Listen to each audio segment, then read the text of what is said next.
नमस्ते। योभन्दा अगाडिको भिडियोमा चाहिँ वाक अराउन्ड इन्स्पेक्सन गर्ने स्टार्ट गर्ने कसरी गर्ने त्यो सबै कुराहरू हामीले भनेको थियौँ। आज चाहिँ फोर्कलिफ्टको पार्ट्सको बारेमा भन्दैछु मैले। अब सुरुमा यो चाहिँ मास्ट भयो, मास्ट यहाँ दिएको छ है, यो सबै पुरै मास्ट भयो। यसमा चाहिँ सिङ्गल स्टेजको पनि हुन्छ, एउटा मात्रै भएको पनि हुन्छ, तर यो भर्याङ जस्तै ठ्याक्क निकाल्न मिल्ने डबल स्टेज ट्रिपल स्टेज पनि हुन्छ। यसको चाहिँ 1 2 3 स्टेजको मास्ट छ यो। त्यसपछि यो फोर्कलाई चाल्नको लागि तलमाथि अप एन्ड डाउन गर्नको लागि लिफ्ट सिलिन्डर छ, यहाँनिर छ लिफ्ट सिलिन्डर, यो बीतिर छ। यो लोड ब्याक रेस्ट भयो। यसमा चाहिँ तपाईँहरूले फोर्कमा सामान राख्दाखेरि अग्लो अग्लो सामानहरू चाहिँ यसरी ढल्काउँदाखेरि फोर्कलाई ट्रिट गर्दाखेरि सामानहरू चाहिँ यहाँनिर रेस्ट गर्ने भनेर यहाँनिर अडिने गर्छ। त्यसपछि यो फोर्क भइहाल्यो। फोर्कलाई चाहिँ क्यारी गरेको छ, यहाँनिर एउटा सपोर्ट छ, त्यसलाई चाहिँ क्यारिएज भन्छ। त्यसलाई सम्झिन सजिलो भनेर फोर्कलाई क्यारी गर्ने क्यारिएज यसरी भन्दैछु। यो चेन भयो, लिफ्ट चेन भयो, यहाँ छ। त्यसपछि यहाँ पनि छ, यहाँ पनि छ लिफ्ट चेन। यो हाइड्रोलिक पाइप भयो। यो लिफ्ट चेनलाई घुमाउनको लागि लिफ्ट पुली छ, यहाँनिर पनि छ, यहाँ पनि छ। त्यसपछि यहाँ पनि छ, यहाँ पनि छ। अब यो गाडी गुडाउनको लागि चाहिँ फोर्कलिफ्टमा अगाडिको चक्कामा अगाडिको व्हिलमा पावर हुन्छ, त्यसको लागि चाहिँ डिफ्रेन्सियलले घुमाउने हुन्छ। डिफ्रेन्सियल चाहिँ यहाँनिर छ, यो बिचमा ठुलो ढिक्का भयो। यो डिफ्रेन्सियलले चाहिँ टर्निङ लिएको बेलामा एकातिरको चक्का बढी एकातिरको चक्का कम घुम्ने हुन्छ, त्यो पनि कम बढी घुम्ने छुट्टा छुट्टै स्पिडमा घुमाउने पनि त्यो डिफ्रेन्सियलले बनाइदिन्छ। अब यो टायर भयो, यो चाहिँ सोलिड टाइपको टायर भयो, यसमा हावा भरिराख्नु पर्दैन। यस्तो न्युमेटिक टायरमा चाहिँ तपाईँले हावा भर्नुपर्ने हुन्छ भने यो सोलिड टायरमा चाहिँ भर्नु पर्दैन। अब यसमा टायरको साइज पनि दिएको हुन्छ, जस्तो 8.15-15 दिएको छ। अब यो 8.15 भनेको चाहिँ यो टायरको चौडाइ भयो, यो चाहिँ 8.15 इन्चको छ भन्ने बुझ्नु पर्यो। अब ड्यास यो 15 भनेको चाहिँ यो टायरको भित्री गोलाइ भयो। जस्तो यो फलामको दिएको छ, यो चाहिँ व्हिल रिम भयो। यो व्हिल रिममा ठ्याक्क फिट हुने भित्री गोलाइ भनेको चाहिँ 15 इन्च रहेछ भन्ने बुझ्नु पर्यो तपाईँहरूले। अब केही गरी टायर चाहियो भने यही साइज हेरेर मगाउन सकिन्छ। यो हाइड्रोलिक पाइप भयो, यो साइड लाइट भयो, दुईतिरै छ। यो हेडलाइट भयो, त्यो पनि दुईतिरै छ। यो माथिको ओभरहेड गार्ड भयो। ओभरहेड गार्डले चाहिँ माथिबाट केही सामानहरू खस्यो भने अपरेटरलाई जोगाउने गर्छ। अब यहाँ भित्री पार्ट्सहरूमा छ, यहाँनिर एयर फिल्टर भयो। यो एयर फिल्टर चाहिँ बाहिरबाट हावाहरू चाहिँ यसले फिल्टर गरेर अनि इन्जिनमा पठाउने गर्छ। यहाँ वाटर सेपरेटर छ।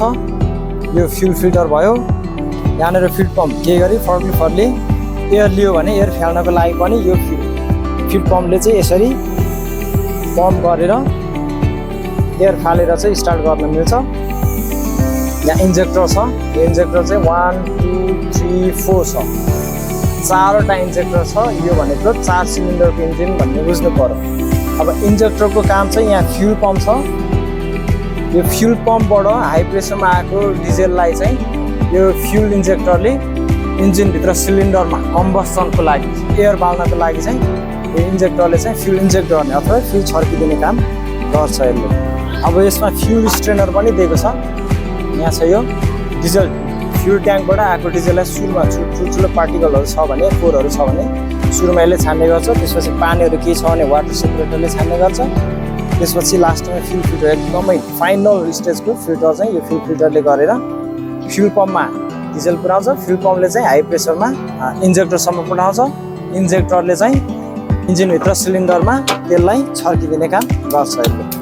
अब यो पछाडिको टायरमा पनि टायर साइज दिएको छ, जस्तो यहाँनिर चाहिँ 6.50-10 छ। 6.50 भनेको यो टायरको चौडाइ भयो, 10 भनेको चाहिँ यो टायरको भित्री गोलाइ भयो है। अब यो काउन्टर वेट भयो। काउन्टर वेटको काम चाहिँ अगाडि फोर्कमा भएको लोडलाई ब्यालेन्स गर्ने काम गर्छ। अब यो काउन्टर वेट जति हेभी वेटको भयो त्यति नै धेरै क्यापेसिटीको फोर्कलिफ्ट हुन्छ। माथिको दुईवटा ब्याकलाइटहरू भयो। त्यसपछि बिचको यो चाहिँ बिकन लाइट भयो। फ्युल ट्याङ्कमा फ्युल हाल्नको लागि फ्युल क्याप भयो। यहाँ ब्याट्री छ। यो ब्याट्री चाहिँ तपाईँको दुईवटा पोल हुन्छ, पोजिटिभ र नेगेटिभ। अब यो पोल पनि तपाईँहरूले स्टार्ट गर्नुभन्दा अगाडि चाहिँ चेक गर्नुपर्ने हुन्छ। यस्तो लुजहरू भयो भने राम्ररी ब्याट्री चार्ज नभइदिने, यो पोलहरू खाइदिने गर्छ। अनि ब्याट्री ठिक छ कि छैन भनेर चाहिँ यहाँनिर एउटा स्क्रिन जस्तो दिएको छ। यहाँनिर ग्रिन कलरको देखायो भने चाहिँ ब्याट्री ओके छ, चार्जमा छ, यसले काम गर्छ भन्ने बुझिन्छ। व्हाइटमा छ भने चाहिँ तपाईँहरूले चार्ज गर्नुपर्ने भो भन्ने हुन्छ, यो ब्याट्रीलाई चार्ज गर्नुपर्ने हुन्छ। त्यसपछि रेड देखायो भने चाहिँ ड्यामेजै भइसकेको पनि हुनसक्छ, तर रेड भनेको डेन्जरै हो, एकदमै धेरै बिग्रेको हुन्छ ब्याट्री चाहिँ यसमा चाहिँ।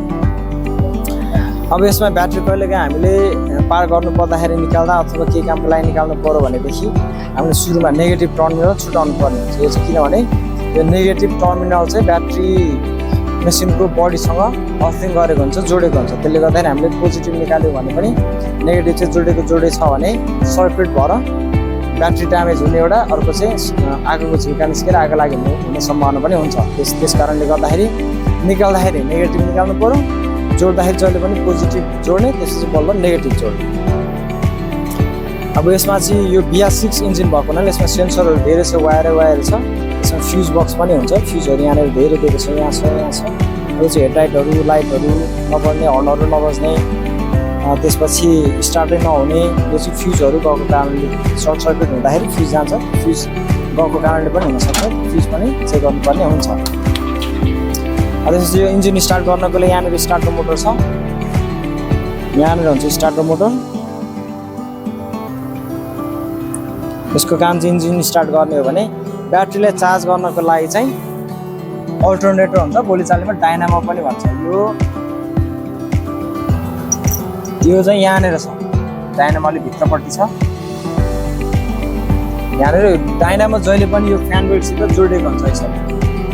अब यो फ्यान बेल्ट चाहिँ एकदमै लुज भयो भने पनि ब्याट्री चार्ज नहुने सम्भावनाहरू हुन्छ। यो फ्यान बेल्ट भयो, परको यो जाली जस्तो रेडिएटर भयो, त्यसमा रेडिएटरमा हामीले कुलेन्ट पानी हाल्ने हो।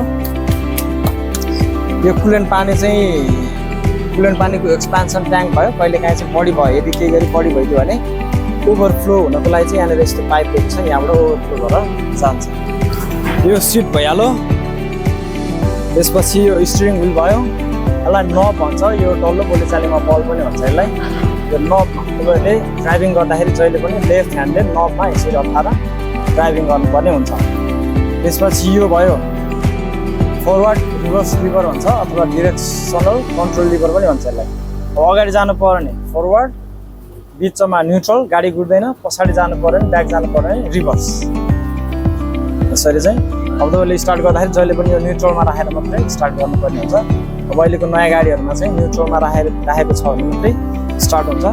यो ह्यान्ड ब्रेक भयो, यसलाई पार्किङ ब्रेक पनि भन्छ। तपाईँले पार्क गर्दाखेरि जहिले पनि ह्यान्ड ब्रेक लाउनुपर्छ, अथवा सामान राख्दा निकाल्दा पनि यो ह्यान्ड ब्रेक चाहिँ अनिवार्य लाउनु पर्ने हुन्छ सेफ्टीको लागि। यो लिभर भयो, पहिला स्टार्ट गरौँ। यो लिभर भयो, यसले चाहिँ तलमाथि फोर्कलाई चाहिँ तलमाथि अप एन्ड डाउन गर्ने गर्छ। जस्तै यहाँनिर हेर्नु, आफूतिर तान्दाखेरि अप गयो। अब यही लिभरलाई हामीले अगाडिपट्टि घचेड्यौँ भने यसरी डाउन जान्छ है। यो अप भयो, आफूतिर तान्ने अप भयो। अब फोर्कलाई डाउन गर्नु पऱ्यो भने अगाडितिर धकेल्ने डाउन भयो है। अब त्यसपछि यो चाहिँ टिल्ट लिभर भन्छ यसलाई। यो चाहिँ मासलाई अगाडि पछाडि ढल्काउनको लागि जस्तो। यो लिभरलाई आफूतिर तान्यो भने मास पनि आफूतिरै आउँछ। यो लिभरलाई अगाडितिर धकेल्यो भने अगाडितिर ढल्किन्छ, यस्तो यसरी हुन्छ। यसलाई अहिले हामीले राख्यौँ डाउन, अगाडि ढल्काउनलाई अगाडि ढल्काउने। त्यसपछि यो स्टियरिङ कलम स्विच भन्छ यसलाई। यहाँ बिचमा ट्याक्क यसरी थिच्नु भने यो मेसिनमा चाहिँ बिचमा थिच्यो भने चाहिँ यसरी हल्नु पर्छ। त्यसपछि यहाँनिर यो लाइन हुन्छ, यो जिरोमा यो लाइनको सिधा जिरो छ भने केही पनि बलेको हुँदैन। अब यो यसरी ठ्याक्क घुमायो भने यो चाहिँ चारैतिर बत्ती बल्ने हुन्छ। यो चाहिँ पार्किङ घरमा राख्दाखेरि वार्निङ लाइटको रूपमा यसलाई लिन सकिन्छ, पछाडि पनि बलेको हुन्छ।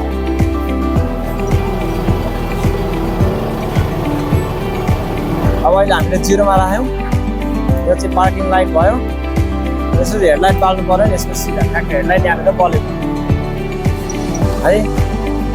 अब अहिलेलाई चाहिँ जिरोमा राख्यौँ हामीले। अब यो चाहिँ भयो इन्स्ट्रुमेन्ट प्यानल। यो इन्स्ट्रुमेन्ट प्यानल चाहिँ इन्स्ट्रुमेन्ट प्यानलमा चाहिँ जस्तो यो भयो आरपिएम देखाएको छ, त्यसपछि आवर मिटर देखाएको छ कति घन्टा चल्यो भनेर। हाम्रो यो अब यो मेसिन चाहिँ 514.2 घन्टा चलेको छ। त्यसपछि डेटहरू पनि छ, अरू सिग्नलहरू कोडहरू पनि यहाँनिर देखाएको हुन्छ। त्यसपछि यो पार्किङ यो सिग्नल चाहिँ ह्यान्ड ब्रेक चाहिँ लागिरहेको छ भन्ने हुन्छ। अब ह्यान्ड ब्रेक चाहिँ छोडिसकेपछि यो लाइट चाहिँ निल्छ। जस्तो हामीले छोड्यौँ, अब यो ह्यान्ड ब्रेक निभो, ह्यान्ड ब्रेकको सिग्नल, पार्किङ ब्रेकको सिग्नल निभो। अब हामीले लगायो भने यो लाग्छ, यो रातो बत्ती चाहिँ बल्नु भएन। अब यो चाहिँ ब्याट्री चार्जको भयो, अहिले चाहिँ ब्याट्री चार्ज भइरहेको छैन। अब हामीले एक्सिलेटर लियौँ भने चाहिँ यो हराउँछ, यो ब्याट्री चार्ज भइरहेको छ भन्ने बुझ्नु पर्यो। अब यहाँनिर हेर्दाखेरि तपाईँले स्टार्ट भइसकेपछि चाहिँ कुनै पनि लाइटहरू रातो र पहेँलो लाइटहरू चाहिँ कुनै पनि बल्नु भएन। जस्तो अब हामीले स्टार्ट बन्द गऱ्यौँ भने चाहिँ सबै लाइटहरू देखाउँछ।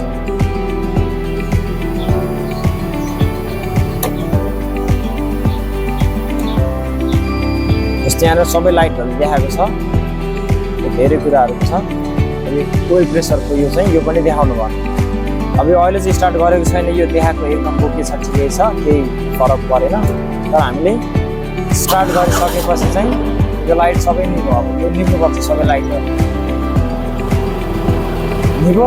अब यो ब्याट्री चार्जिङको देखाइरहेको छ, एक्सिलेटर लिएपछि यो पनि हराउनुपर्छ। यसरी चाहिँ यदि केही गरी यो इन्स्ट्रुमेन्ट प्यानलमा चाहिँ रातो बत्ती बले पनि पहेँलो बत्ती बले पनि देखायो भने चाहिँ मेसिनमा खराबी छ भन्ने बुझ्नु पऱ्यो। त्यस्तो छ भने तुरुन्त बन्द गरिहाल्नु, बन्द गरेर के को समस्या हो त्यो चाहिँ बनाउनु पऱ्यो।